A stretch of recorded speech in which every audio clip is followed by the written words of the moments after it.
안녕하세요. 글 쓰고 노래하는 고민지입니다.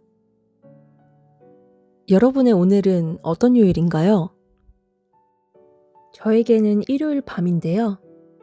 그 일요일 밤의 공기는 참 묘한 것 같습니다. 주말 동안의 나른함이 남아 있으면서도 어딘가 모르게 월요일을 준비해야 한다는 묵직함이 함께 느껴지니까요. 우리의 인생을 축소해 놓으면 딱 일주일이 아닐까 합니다. 월요일의 긴장감, 수요일의 지루함, 금요일의 해방감. 우리는 매일 다른 감정의 파도를 타며 살아갑니다. 오늘 함께할 책, 담따 출판사의 괜찮은 하루는 바로 그 일주일에 대한 여러 사람들의 이야기입니다. 누군가에게는 버텨야만 했던 날, 또 누군가에게는 무너지지 않으려 애쓴 하루였을 그 시간들. 이 책은 그 시간들이 그냥 흘려보낸 날이 아니라 분명히 살아낸 하루였다고 말해줍니다. 오늘은 특별히 일주일 중 우리가 가장 지치기 쉬운 목요일과 또 가장 기다려지는 금요일의 페이지를 펼쳐보려 해요. 오늘 밤은 내일 걱정은 잠시 내려두고 저와 함께 책 속으로 산책을 떠나보시죠.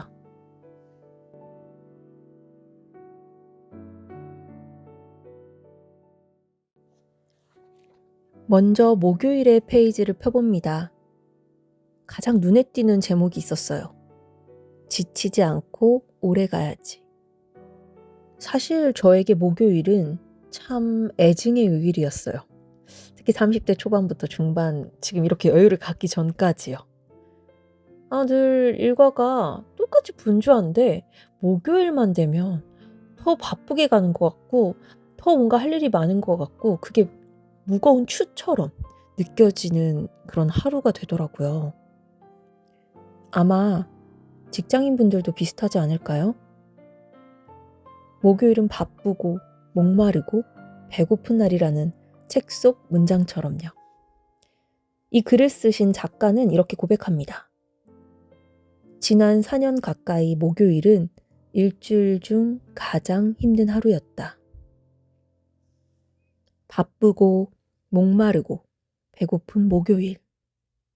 어찌 보면 목요일을 최고점으로 포물선을 그리며 일주일을 숨가쁘게 달렸다고도 할 수 있다. 바쁜 일은 왜 항상 겹치는 건지 이상하게도 일주일 중 목요일에 협회 행사나 모임, 미팅이 잦았다. 일정을 빡빡하게 소화하며 이동하다 보면 시간이 없어 점심과 저녁 식사를 건너뛰거나 제대로 챙겨 먹지 못하기 일쑤였다. 어떠세요? 듣기만 해도 숨이 차는 것 같지 않나요? 그런데 참 신기하죠. 그렇게 치열하게 살던 작가가 어느 순간 목요일 오후 사무실 창밖을 보며 여유를 느낍니다. 상황은 똑같이 바쁜데 마음이 달라진 거예요. 저는 이 문장을 읽고 무릎을 탁 쳤어요. 여유는 시간과 돈의 문제가 아니라 내 마음의 문제였다. 남을 의식하거나 남과 비교해서가 아니라 단지 내가 좋아서 선택했고 하고 나면 뿌듯하니까 할 수 있었다. 생각해보니 난 누구보다도 마음이 여유로운 사람이었다. 어릴 적 목요일만 되면 왜 이렇게 할 일이 태산같이 쌓여있지? 힘들어서 나가 떨어지던 저와 지금의 저는 무엇이 다를까요? 생각해보면 지금도 여전히 바쁘거든요. 그렇지만 이젠 알아요. 이 바쁨은 내가 선택한 길이고 내가 사랑하는 노래와 그를 위한 과정이라는 걸요. 이 글 속에서 작가가 인용한 응무소주 이생기심이라는 말, 머무는 바 없이 그 마음을 낸다는 금강경의 구절처럼 힘들어도 그 힘듦에 갇히지 않고 그냥 흘려보낼 줄 아는 마음. 그게 진짜 어른의 여유가 아닐까 싶습니다. 여러분, 혹시 지난 목요일에 너무 힘들어서 자신을 탓하고 있진 않나요? 아니면 그 힘듦에 아예 짓눌려 버리진 않았나요? 그렇다면 지금 스스로에게 말해주세요. 내 일상과 내 상황이 바빴던 거지 내 마음이 좁은 게 아니라고요. 자, 여유라는 이야기를 좀 나눴으니 우리 몸에도 여유를 주는 시간을 가져볼까요? 책의 이 구절을 읽다 보니 문득 이런 생각이 들었습니다. 우리가 목요일쯤 되면 숨이 턱 밑까지 차오르는구나. 노래하는 사람으로서 제가 처방 하나 해드릴게요. 여러분, 지금 계신 그 자리에서 한번 깊게 한숨을 쉬어볼까요? 이러면서 땅이 꺼져라시는 한숨 말고요. 내 몸 안에 꽉 차있던 뜨거운 공기를 밖으로 하고 내보낸다는 느낌으로요.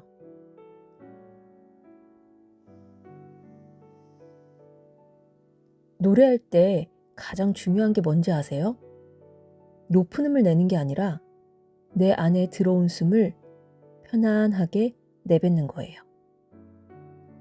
우리가 삶이 버거울 때 나도 모르게 숨을 참거든요.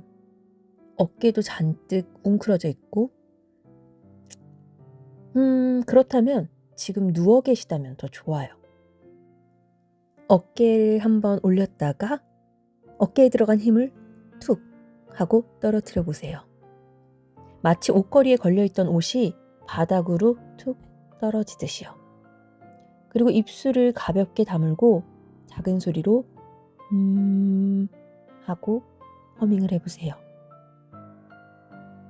숨을 깊이 들이마시고 입술을 가볍게 다물고 작은 소리로 이 진동이 내 가슴을 또 내 목을 부드럽게 마사지해 준다고 상상하면서요.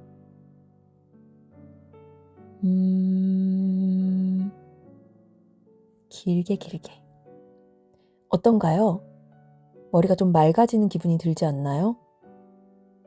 응무소주 이생기심. 마음에 머무는 것 없이 숨을 내보내는 이 순간이 바로 명상이고 휴식이 아닐까 생각해 봅니다. 자, 이제 드디어 우리가 사랑에 맞지 않는 그 요일, 금요일 책장으로 가보겠습니다. 이 챕터의 제목만 봐도 벌써 군침이 돌아요. 제가 고른 챕터는요, 매운 콘치즈와 평화. 저는 이 제목 보자마자 웃음이 터졌어요. 평화라는 거창한 단어 옆에 매운 콘치즈라니요. 하지만 끝까지 읽다 보면 고개가 끄덕여집니다. 금요일 밤의 평화는 세계 평화보다 위대하거든요. 작가는 금요일 밤을 휴전이라고 표현합니다. 아이들과의 전쟁, 알람 소리와의 전쟁이 잠시 멈추는 시간. 오늘만큼은 야식을 참는다며 굶주린 배를 움켜쥐지 않아도 된다. 취침을 알리는 밤 10시 알람 소리를 가볍게 끈다. 드르륵 캔 옥수수 뚜껑 따는 소리에 흥얼흥얼 콧노래를 부르며 냄비 뚜껑을 열면 하얀 치즈가 붉은 빛을 내며 쭉쭉 늘어나는 매운 콘치즈가 완성된다. 침 고였어요. 내용을 읽는데 상상만 해도 행복하지 않나요? 저에게도 소위 불금은 정말 상징적인 날이에요. 사실 저는 프리랜서라 금요일에도 일을 하거나 다음날 일정이 더 많을 때도 많아요. 어디 화려한 파티를 가는 것도 아니고요. 그런데도 그냥 금요일이라는 단어만 들으면 가슴이 설레요. 특별한 걸 하지 않아도 그냥 그 날 자체가 저에겐 특별한 이벤트 같습니다. 책 속에 정말 귀여운 표현이 하나 더 나와요. 금요일 밤 식어서 꾸덕꾸덕해진 치즈를 보며 작가는 이렇게 말해요. 마치 금요일 밤만큼은 조급함 없이 쉬어도 괜찮다는 말을 꾸덕꾸덕해진 치즈가 몸소 보여주는 것 같아 우습게도 좋다. 자꾸 침이 넘어가네요. 여러 번 치즈를 녹이는 밤이면 어떤가. 젓가락 끝에 걸리는 매운 콘치즈를 다시 입에 넣고 시원한 맥주 한 모금을 마신다. 어느 날에 먹는 것 없이 같은 모양으로 꼭 맞아떨어진다. 꾸덕꾸덕해진 치즈처럼 퍼져 있어도 괜찮다는 이 말이 일요일 밤인 지금 저에게 참 큰 위로가 되네요. 우리는 늘 팽팽하게 당겨진 고무줄처럼 살잖아요. 그쵸? 저만 그런가요? 가끔은 저 치즈처럼 마음껏 늘어지고 식어버려도 괜찮은 건데 말이죠. 여러분은 지난 금요일에 무엇을 하셨나요? 혹시 너무 바빠서 이 평화를 놓치셨다면 오늘 밤에라도 나에게 게으를 권리를 선물해 주는 건 어떨까요?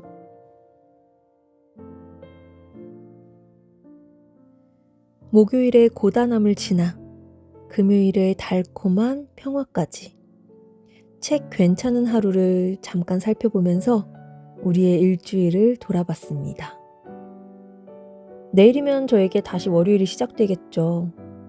또다시 바쁘고 목마르고 정신없는 하루가 기다릴지도 모릅니다. 하지만 겁먹지 마세요. 우리에겐 목요일 창밖을 보며 숨을 고를 수 있는 마음의 여유가 있고 언제든 꾸덕한 치즈처럼 늘어질 수 있는 금요일 밤이 기다리고 있으니까요. 오늘 밤 이불 속에서만큼은 세상에서 가장 편안한 자세로 또 가장 깊은 숨을 쉬셨으면 좋겠습니다. 당신의 지난 일주일은 충분히 괜찮았고 다가올 일주일도 분명히 근사할 거예요. 지금까지 글 쓰고 노래하는 고민지의 마음두드림이었습니다. 오늘의 감성책방 여기서 인사드릴게요. 여러분의 꿈속까지 평온히 깃들기를 바라며 안녕히 주무세요.